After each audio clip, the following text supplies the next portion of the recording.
All right, let's just dive right in. The massive run-up in AI stocks. Is this a bubble about to pop, or are we at the very beginning of a new industrial revolution?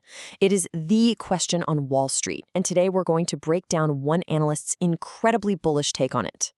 So get this. The analyst we're following has this great metaphor. He says it's 10:30 p.m. at the AI party, and this party's going till 4 in the morning.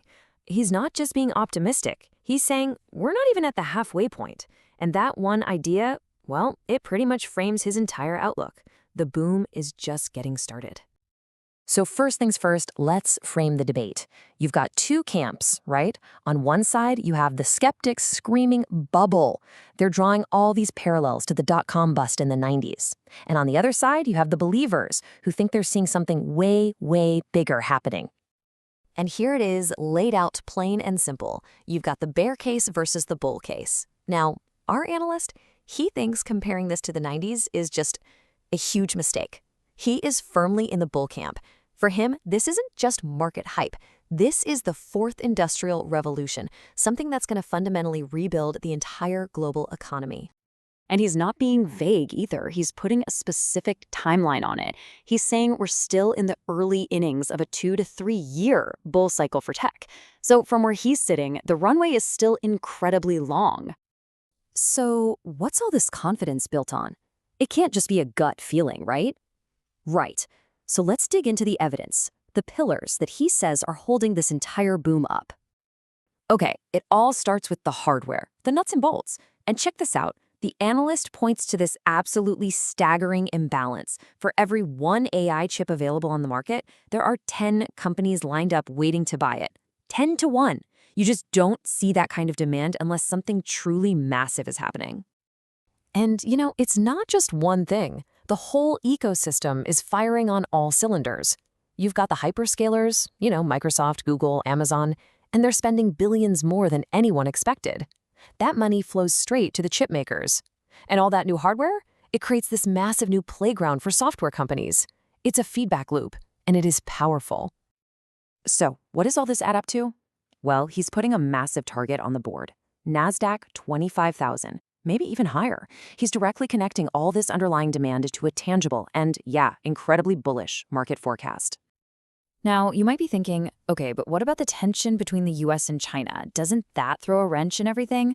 Well, this is where it gets really interesting, because our analyst has a completely counterintuitive take.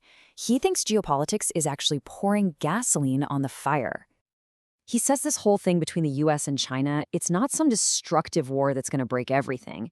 It's more like a game of high-stakes poker. Both sides are all in, pushing their chips to the center of the table. And that intense competition is just forcing everyone to innovate and move faster. The conventional wisdom on Wall Street is that this tech battle creates risk, right? It's a headwind. But this guy, he sees the total opposite. He believes this competition is basically forcing both countries to build out their own separate, parallel AI worlds, which effectively doubles the total global investment. So the end result isn't one winner and one loser.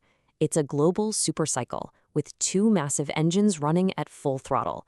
And that's why he's not just bullish on US tech, but on Chinese giants like Alibaba and Baidu too. He sees them leading the charge in their own parallel race. So, okay, if this really is a long-term global revolution, how should you even think about investing in it? For this last part, let's get into how this outlook translates into a specific investment philosophy. And here it is, the elephant in the room, valuations. We all see the numbers. Some of these stocks are trading at what look like just crazy multiples. So how can that possibly be sustainable? Well, the analyst tackles this question head on.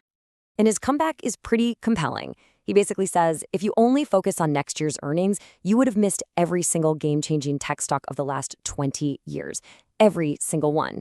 Because with this kind of revolutionary growth, you can't value a company based on where the world is today. You have to value it based on where the world is going. And he says the opportunity is way bigger than most people think. He talks about something called second, third, and fourth derivative winners. What does that mean? It means the AI spending boom creates these ripple effects throughout the whole economy. It's not just about the chip makers. It's about the software companies, the firms that have to build out the energy grid, the robotics companies, an entire universe of businesses that will benefit down the line. Ultimately, when you boil it all down, it comes to this. You just can't deny the sheer scale of the capital being deployed.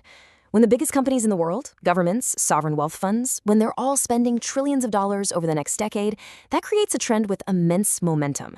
That's not a wave, it's a tsunami. And that brings us to his final powerful image. You can argue about valuations all day long. You can worry about short-term pullbacks. But when a multi-trillion-dollar freight train of capital is leaving the station and building up speed, the biggest mistake you can make is trying to stand in front of it. And that leaves us with a provocative thought, doesn't it? In the face of a true revolution, maybe the riskiest position of all is being a skeptic.